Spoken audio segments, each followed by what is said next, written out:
Mi nombre es Lucas Casanova, y esto es Budismo en Zapatillas. Estamos aquí con Máxima Cubri en un nuevo episodio de la serie Repara tus cicatrices. Y hoy vamos a hablar del camino de la sanación del abuso emocional. Buenos días, Maxi, ¿cómo estás? ¿Qué tal? ¿Cómo les va? ¿Cómo estás? Bien, aquí mucha gente pidiendo que sigamos avanzando en esta serie.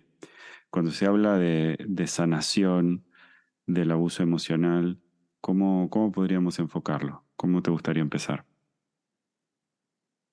Primero, entender que el abuso emocional es lo que te pasa a vos o lo que te pasa a ti como consecuencia de lo que hicieron con vos. Ujú. No es lo que te pasó en sí, sino cómo vos lo pudiste metabolizar. El abuso emocional es una respuesta traumática. Claro. Entonces, es lo que sucede con la metabolización de lo que viviste. Sí, es como lo Ahora, digerimos o no lo digerimos. sí, pero este tipo de acciones, que son acciones abusivas, no es cualquier tipo de acción, sino una acción que implica un constante uso de tácticas manipuladoras o humillantes, como lo hemos venido hablando, degradantes, diseñadas intermitentemente e intencionalmente para minar tu autoestima, la confianza Ujú. que tenés sobre vos. Son personas que hemos dado en llamar abusadores emocionales y que suelen emplear diversas estrategias que hemos descrito, ¿no?, en otros episodios. Críticas, menosprecio o el desprecio, el aislar a la persona de su red de apoyo, el control excesivo, la negación sistemática de las necesidades y las emociones de la persona. ¿Mm? Bien. Son, es igual de dañino que otros tipos de abuso, pero es específico este tipo de abuso. Ujú. ¿Qué Este, hacemos? Mm, este tipo de abuso muchas veces requiere la intervención de una manera diferente, como lo hemos hablado en los episodios anteriores, porque cuando tomamos cada una de estos eventos, ¿no? Estas manipulaciones, humillaciones o actos degradantes que minan la autoestima de la persona, son muy difíciles de valorar o de analizar de manera separada, ¿no? Si ujú. ves cada evento es como, bueno, pero no es para, o sea, la gente tiende a minimizarlos, e inclusive las personas que los han atravesado también los minimizan y no entienden por qué se sienten de este modo y demás. ¿Cómo aquí en el tema de ir a hablar con un terapeuta hablamos de lo que tenía que tener? Ujú. eh, es difícil realmente identificar el estrés postraumático. No, no. No es difícil verlo, no es difícil diagnosticarlo, es difícil el camino, tal vez, de Ujú. integración. Por eso es importante preguntarle al terapeuta Sí. si está informado. Esto se llama consentimiento informado. El Ujú. paciente, el consultante, el cliente tiene el derecho de preguntarle al profesional sobre su formación y si deviene de este tipo de educación de la que estamos intentando brindar, de educación emocional, puede preguntarle, a ver, ¿estás informado en trauma? ¿Qué posición tenés sobre el abuso emocional? ¿Qué posición tenés sobre el trastorno de estrés postraumático? Porque si no está informado en esto, le va a costar mucho llegar a este punto y puede que, bueno, derive un poco el tratamiento o se transforme en algo que sea inconsistente. ¿Mm? Bien, aquí me interesa mucho el punto de, hay muchas personas que se sienten incómodas al preguntarle a sus terapeutas, psicólogos o psiquiatras si tienen algún tipo de formación en trauma o si tienen algún tipo de formación en algo específico. Muchísimas personas creen que la formación que los profesionales de la salud mental tenemos es única y que somos todos iguales. Mm. Aquí estamos hablando de un grado de especialidad importante. ¿no? Donde estamos viendo que el abuso narcisista, el estrés postraumático complejo, requieren un set de habilidades diferente a otras, si tratáramos depresión, ansiedad Ujú. u otro tipo de cosas más complejas, ¿no? El preguntarle a un terapeuta puede ayudar a crear una alianza terapéutica más poderosa, porque entonces los dos sabemos que estamos mirando hacia lo mismo.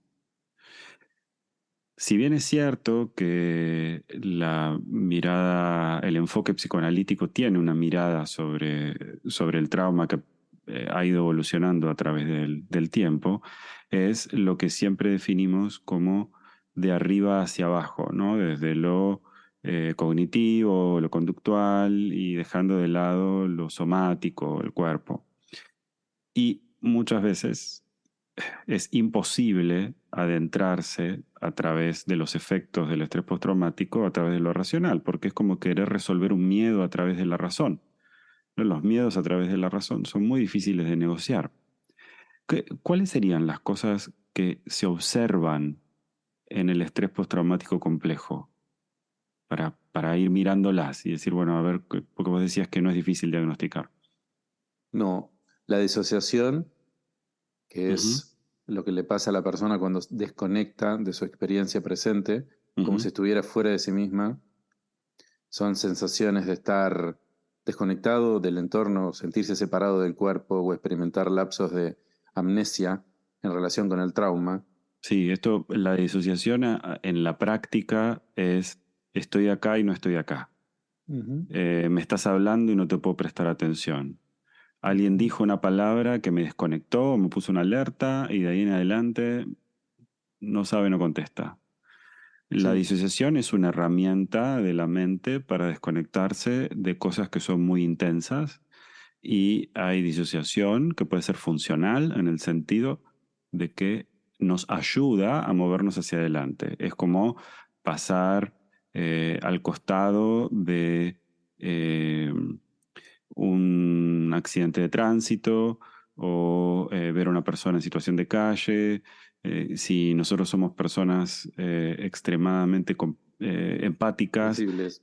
o sensibles, gracias, ahí eso puede generar un rebote, ¿no? Entonces, lo que hace el cuerpo es desconectarse para prestar atención simplemente a lo que tenemos delante nuestro. Entonces, la disociación es una herramienta, digamos, piola de la mente, pero la, el gran problema es que cuando la disociación se vuelve crónica, hay personas que viven en estado disociativo para poder seguir funcionando en la vida, entonces son estas personas que dicen que no sienten, o que no se acuerdan, o Que no están. que no están, que el entorno las ve como personas frías. Mm. Me acuerdo de una señora con la que trabajé hace poco, joven, y digo señora porque se acababa de casar, que Ujú, tuvo una experiencia muy mala con su padre. eh, Antes del casamiento, era un casamiento interreligioso, y se pasó todo su casamiento sin estar en su casamiento, mm, después de la experiencia que tuvo con el padre. claro, Bueno, y si eso perdura, entonces fue adaptativo porque pudo seguir con su casamiento, pero estuvo claro. disociada todo su casamiento. Sí, sí, estuvo y no estuvo. Otra cuestión es la dificultad de la regulación emocional, Ujú, eh, dificultades para regular emociones o experimentar cambios rápidos en el estado de ánimo, sí, sentirse abrumado por la intensidad emocional de algo o tener dificultades para controlar, por ejemplo, la claro. ira o la agresividad. ¿Mm? Sí. Sentimientos de culpa y vergüenza. eh, Ahí, perdón, me quiero detener un segundito en el punto 2 porque cuando hablabas de la dificultad de regulación emocional, esto Ujú, se vive como un desborde, ¿no? Es ujú. como siento tan intenso que siento que la emoción me toma por asalto. Y entonces estoy en un estado donde no veo que la emoción vaya a terminar, no veo que esto se pueda resolver, me siento inundado, ¿no? Como Ujú, y literalmente estamos inundados de hormonas en ese momento y de ujú, neurotransmisores que nos ponen en situación de alerta. Esto en estados de peligro real es algo hasta bueno, ¿no? Yo quiero mostrar, a medida que vamos hablando de esto, que el estrés postraumático, el problema es quedarse trabado allí, no que esto ujú, suceda, sino que a veces, no sé, escuchar un ruido y salir corriendo cuando hay peligro real está buenísimo. mm. Escuchar un ruido del escape del transporte público y salir corriendo, eso ya indica una reactividad que puede dejar de ser funcional, ¿no? Puede dejar de servir. Cuando Una hablabas de los... señora, Sí, contame. una señora con la que estoy trabajando que es sobreviviente de una religión que es un tanto fundamentalista. Ujú.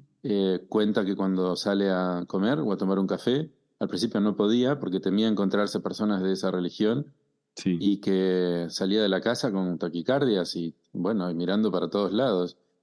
Y ahora puede ir con determinados parámetros de sentarse cerca de la puerta o viendo por la ventana o demás.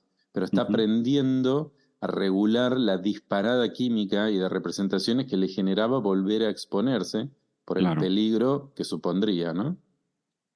me encanta, eso es un súper buen ejemplo. Ujú. Cuando hablamos de sentimientos de culpa y vergüenza, que estabas hablando recién, Mm, ahí yo veo que hay mucha culpa o vergüenza generada por el trauma, que ujú, a menudo la gente siente culpa o vergüenza relacionada a los eventos o a sus reacciones. ujú, Y mucha gente internaliza esa culpa, un gran porcentaje de personas internaliza la culpa diciendo que fueron los causantes de lo ocurrido, que le terminaron haciendo hacer al otro esto, ujú, sienten vergüenza por haber sufrido estos abusos y los hacen sentir entonces menos merecedores de amor o ujú, de construir una pareja cuando son adultos.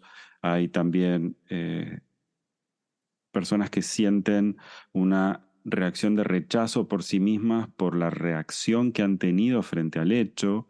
Recordemos que en el abuso sexual, esto es un tema importante, el cuerpo responde a la estimulación nerviosa y eso nada tiene que ver con querer, con que te guste y todo ese tipo todo ese tipo de cosas que se hablan al respecto.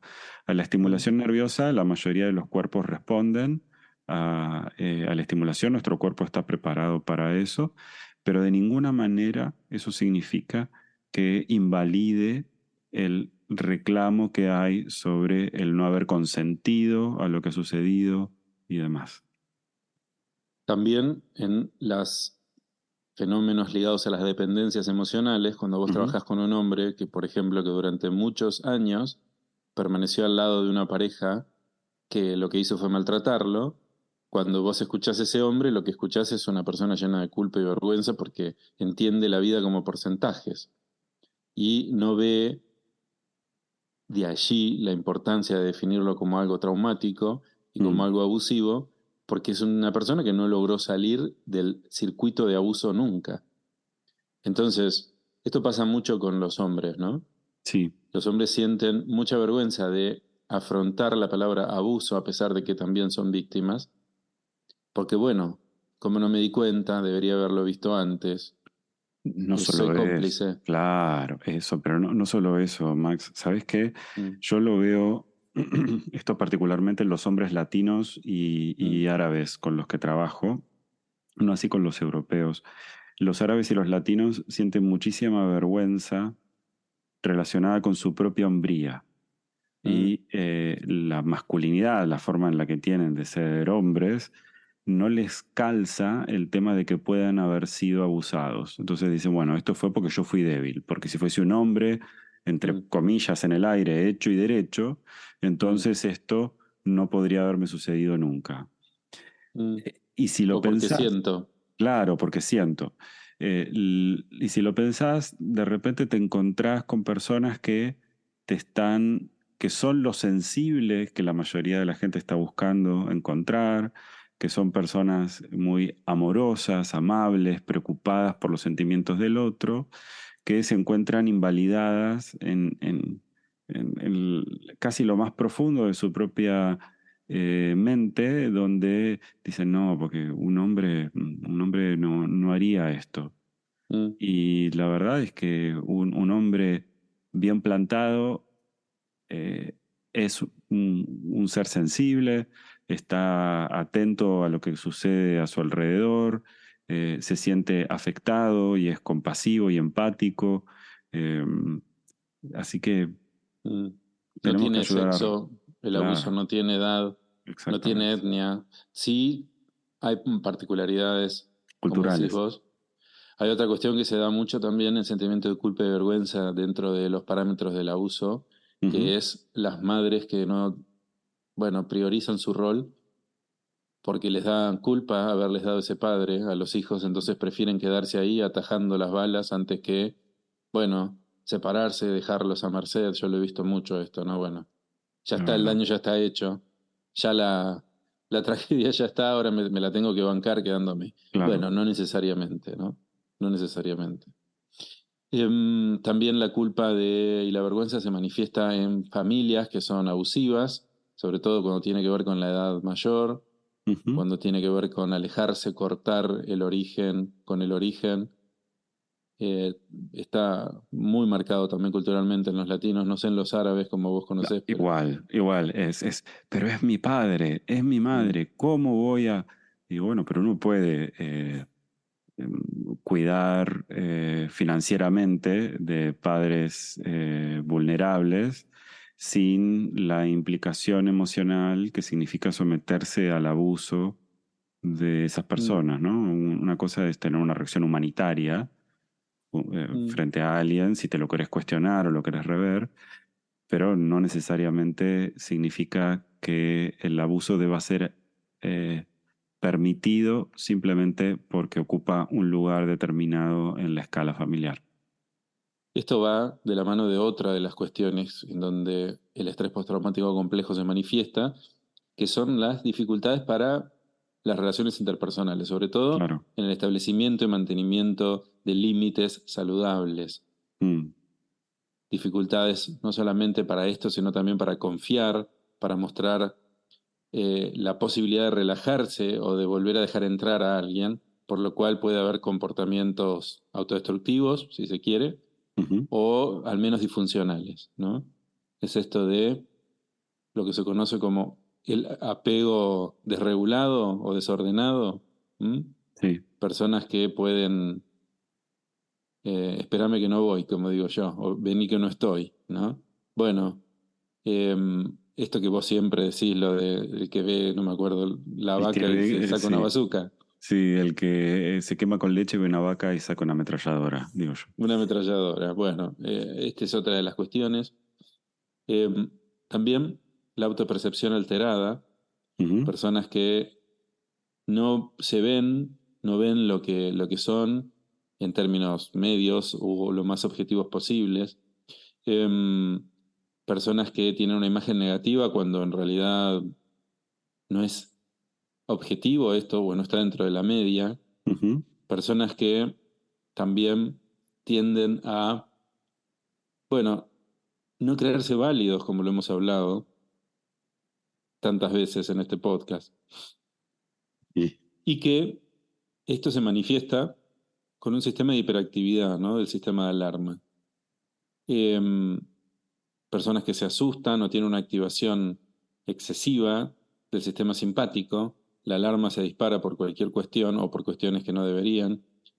Em, o personas también que tienen un freeze, ¿no? Se quedan como congeladas frente a cuestiones en las que deberían reaccionar, como por ejemplo un maltrato o un desplante o algo que sería como que hay algo de la inteligencia emocional ahí que está como frisado, trabado. No claro, agencian. ¿Y qué hago? Te dicen. ¿Mm? Con lo que ah, se vincula también con uno de los últimos puntos que podríamos marcar, que son las dificultades cognitivas, sí. ¿no? Es esto de cómo proceso esta información, ¿no? Ahí esta quiero volver sobre la autopercepción alterada, el síndrome del impostor, por ejemplo. Ujú, La gente que además no confía en los halagos de los demás y que tienen muchos problemas para sentirse valiosos. Y en la hiperactividad del sistema de alarma, quiero hacer la diferenciación que existe entre hipervigilancia y paranoia. Usamos la palabra ujú, paranoia mucho, demasiado. Quizá deberíamos dejarla descansar un poco. Y la paranoia tiene que ver con la sensación de estar perseguido o de que hay cosas o elementos que nos acosan y demás. Y la hiperactividad tiene que ver con la respuesta que nuestro sistema genera para prevenirse en el futuro de eventos pasados, donde hay una experiencia previa, ¿no? Es el famoso que decíamos recién del quemarse con leche, ver una vaca sacar una ametralladora. mm, Hay un tema que me parece importantísimo, que es que como consecuencia de todo esto hay un séptimo punto, si querés, que es las dificultades cognitivas, ¿no? Como el estrés postraumático puede afectar la capacidad de procesar información, porque todo se mm, ve a través del filtro del trauma, del evento que hemos vivido, y entonces es como un embudo chiquitito y pasa todo por allí. Entonces puede mm, haber dificultades para concentrarse, para problemas de memoria, el pensamiento confuso, no se pueden tomar decisiones, porque existe la sensación de que si me distraigo del peligro, entonces voy a estar más en peligro aún y esta mente dispersa, asociada también a la disociación, mm. dificulta mucho el avance. Sí, algunas dentro de esto que hablabas recién de como de las frases como el impostor o el modo complaciente, Ujú, también está el modo sobreviviente, ¿no? La persona que claro. está al palo todo el tiempo y Ujú, bueno, no se está viendo, escuchando, percibiendo. Em, Eso lo he visto, vos lo debes haber visto mil veces, yo lo he visto muchas veces, pero ahora me viene la imagen de una señora con la que trabajé un tiempo largo que se enrollaba en el sillón directamente. claro, Era esto de, ¿qué me pasa? ¿Qué es esto? ¿Qué hicieron conmigo? claro. ¿Mm? Em, el resumen, abuelo de pájaro, Ujú, es o no es, personas que dudan así, eso no es, me pasó o no me pasó, esto es así o no es así, ¿qué es lo que me pasó? La sensación de no ser suficientemente bueno, los flashbacks, los loops, lo que enferma del recuerdo, esto que vuelve y vuelve y vuelve como algo que no se termina de digerir, y las alertas que se modifican. ¿Me congelo o me pongo hiperactivo? ¿Mm? buenísimo, clarísimo, además. Eh, ¿Qué sería Sanamos. sanar? Claro, vamos ahora a la parte. ¿Qué sería sanar? Bueno, al principio, Lucas, como vos bien sabés, lo hemos hablado infinidad de veces, la terapia debe estar informada y debe dar psicoeducación, biblioterapia como parte del proceso. Ujú, Material didáctico, libros, películas, nuestro podcast, nuestros episodios, bueno, tus cursos que son, bueno, muy informados en esto, aunque tal vez no puntualmente, pero lo van bordeando, ¿no? ujú, Eh, y es muy importante como primer punto definir qué es lo que pasó, porque el abuso emocional se recuerda fragmentado, con lagunas o dudas, a medio elaborar. Esto quiere decir que debemos aprender para reparar el dolor, ver muy bien al principio qué es lo que tenemos que sanar. ¿Mm? ¿Qué es lo que pasó? Ponerle nombre al dolor, construir una memoria, dejar de dudar, aunque va a ser inevitable por el mismo proceso del trauma, y evitando la sobreactivación del recuerdo. O sea que es un juego de equilibrio entre nombrar, recordar, construir y evitar la sobreactivación, ¿no? mm. Es un ejercicio de timing, de distancia, de sensibilidad, que se va afinando, si querés, en el encuentro. Sí, es así. Ahí hay un tema de no prestarle demasiada atención al discurso y prestarle más atención al cuerpo. Ujú. Es ahí. Pero nombrando, ¿eh? Sí, Pensé el segundo punto, que recién lo repasábamos antes de esto. Ahí empezarían los movimientos de distanciamiento. El primer punto es nombrar, el segundo es distanciar. Esto que hablábamos como, bueno, ponete a salvo. ¿Cuál es la distancia óptima? ¿Podés tener contacto cero? ¿Tenés que tener algo de contacto? ¿Qué estrategias de distanciamiento podés tener? Esto que hemos hablado de el silencio activo, la piedra gris o la técnica ONA, ¿no? Observa y no absorbas si tenés que seguir en contacto. Acciones sí, concretas, el segundo punto, de distancia y cercanía. claro, pero ¿Mm? esto vamos a aclarar que la aplicación individual de estas técnicas y el elegir dónde está el punto y cómo se hacen y demás, nuestro consejo no es hacerlo solos, Mm, porque a veces, por las cuestiones que hablamos del estrés postraumático, es muy difícil tener solo, sin la mirada colaborativa de un terapeuta informado, poder tener el discernimiento de aplicación y ver cómo se aplican.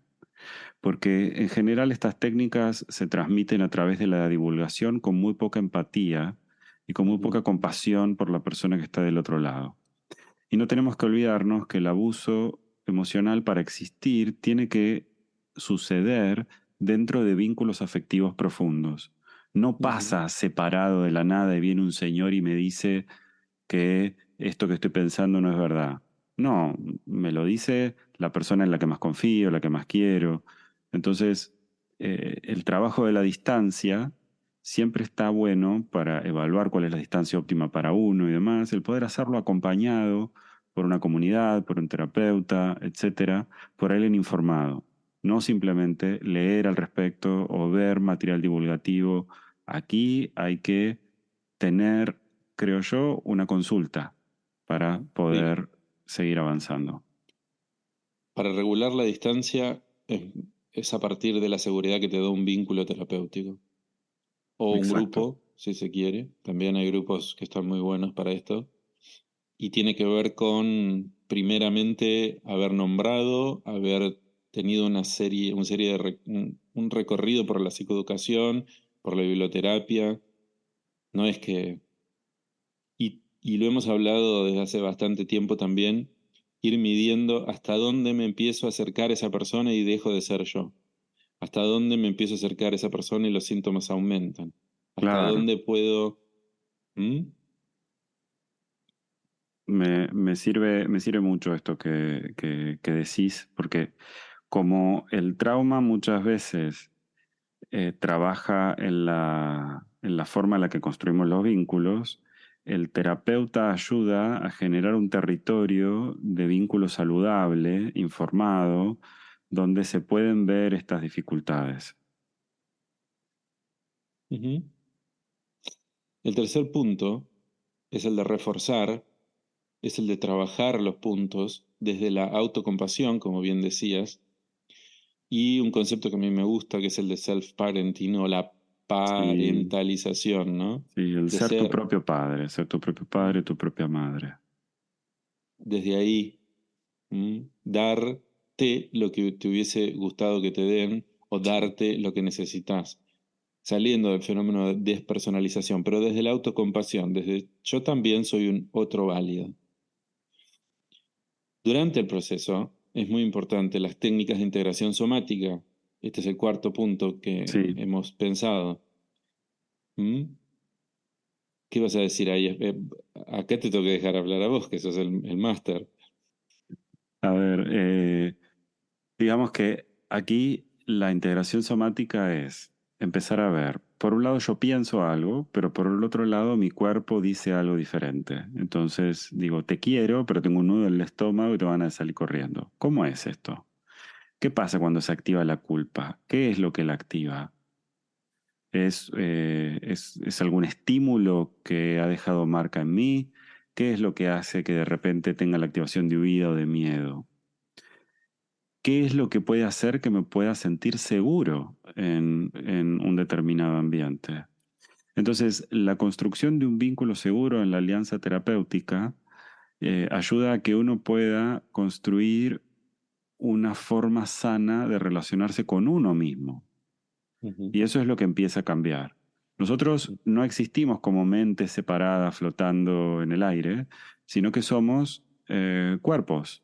Somos individuos que nos vinculamos los unos con los otros a través del tacto, del olfato, de la vista.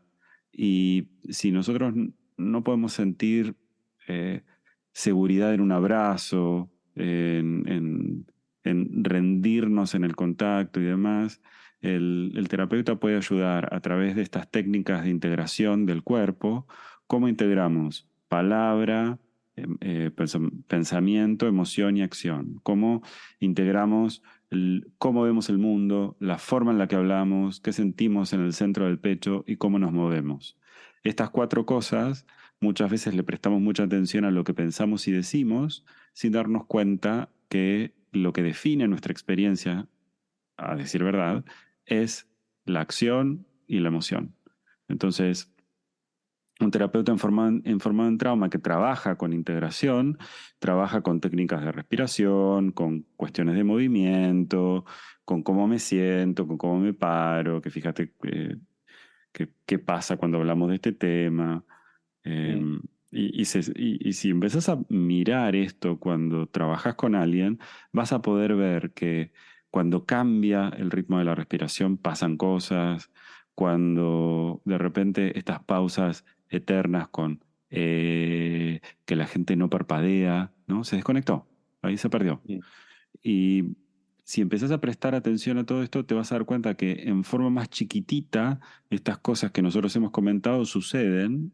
El problema es cuando se cronifican y se vuelven muy grandes. Entonces acá es el desaprender, como habíamos hablado antes, y empezar a trabajar esto desde una perspectiva más de ancla en el cuerpo, ¿no? Prestar atención por qué me siento, cómo me siento y cómo puedo trabajar en sentirme en el cuerpo de una manera distinta. espectacular. Esto Mm, sirve mucho crear tópicos, viste que lo hemos hablado en otras, sí. ¿no? De cuando hay determinadas personas o el niño herido o una, yo le digo la telenovela que vuelve o el Freddy Krueger, he llamado a algunos personajes, ¿no? De esto de lo veo y me quedo paralizado. Claro, Trabajar la externalización y la diferenciación, ¿no? De mi yo sano, analizando o que tiene que ver con el self-parenting también, intentando regular esa otra parte.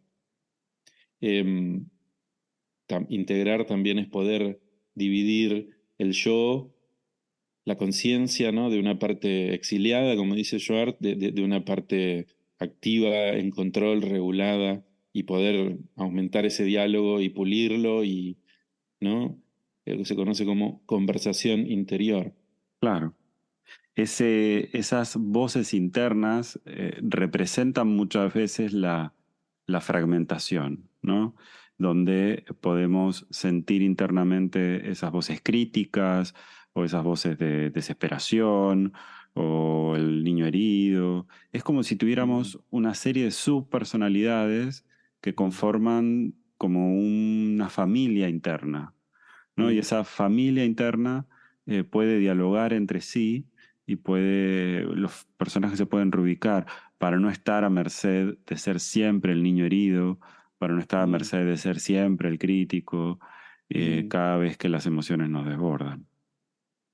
Sí, con una señora esta que se hundía en el sillón, que les contaba al principio, Sí, trabajamos mucho esto de activar la tanada. Ella tenía una abuela italiana, entonces era bueno, dale, activa la tanada, ¿no? Como mm, empezá a defenderte. claro, está Eh, buenísimo eso.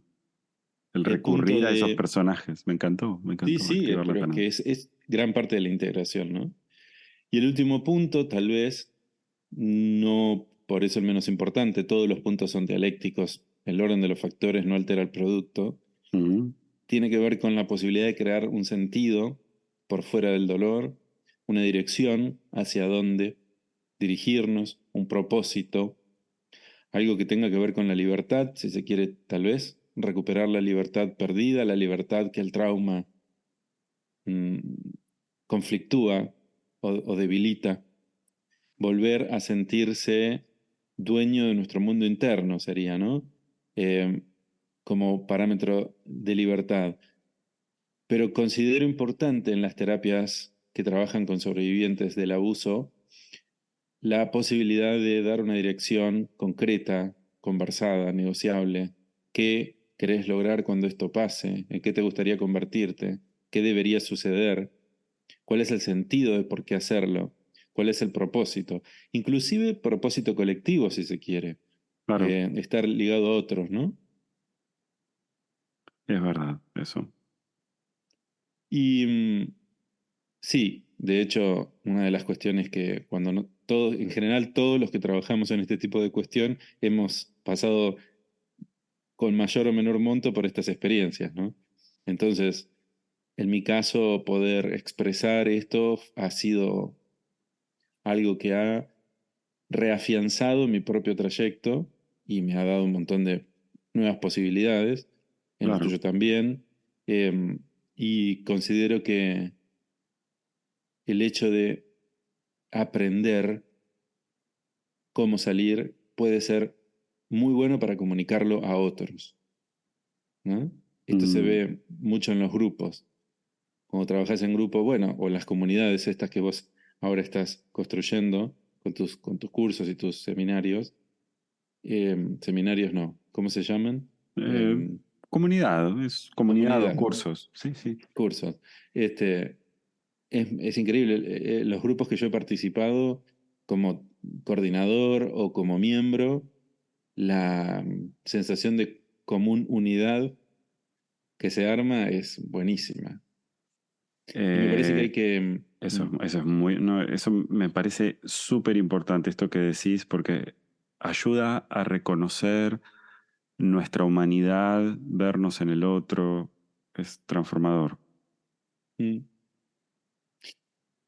Y entonces, las highlights, los puntos principales que hemos Sí. mencionado hoy, en donde el orden de los factores no altera el producto, vamos Ujú. a recordarlos como definir, distanciar, reforzar, esto de la compasión, el self-parenting, integrar y crear. ¿Mm? Me Básicamente encanta, me encanta. sería estar a salvo del recuerdo Sí, me y encanta. dejar de dudar y darle una dirección a eso. Me encanta. Creo que conocer el proceso ayuda. Hay muchísima gente que dice cómo funciona la terapia enfocada en trauma, cómo se puede trabajar con esto, qué podemos hacer para poder avanzar un poco más, cómo sé que lo que me está diciendo el terapeuta es cierto, correcto, o es alguien que tiene experiencia. Todo este tipo de herramientas son para ayudar a los que están del otro lado a empoderarse en el trabajo clínico que tienen por delante y comprender que si una terapia dice ser enfocada en trauma y no trabaja así, entonces no lo es. Ujú. Así de claro. Me ¿Algo que encanta. quieras agregar para cerrar, querido Max? No, por ahora no. Nos vemos en los próximos episodios que vamos a ver cómo definen la sanación, diferentes modelos, ¿no? Este es el Sí, pantallazo general. sí, sí, sí, vamos a hablar de diferentes técnicas y vamos a seguir avanzando en este camino. Muchísimas gracias, Maxi, por acompañarnos. Y esta música que estás escuchando ahora es de mi amigo, el músico uruguayo Gustavo Ripa. Si querés seguir a Maxi en Instagram, lo puedes hacer en @psico.maxi. Y para seguirme a mí en Instagram es @lucas.casanova.yoga. Acordate que si estás escuchando este episodio en Spotify, podés opinar, dar tu feedback sobre el episodio a través de la página del episodio. Leemos todos los comentarios y esto nos ayuda, por supuesto, a conocer qué pensás, qué sentís, qué te gustaría escuchar en la serie y mucho más. Muchísimas gracias. Un gran abrazo. Namaste.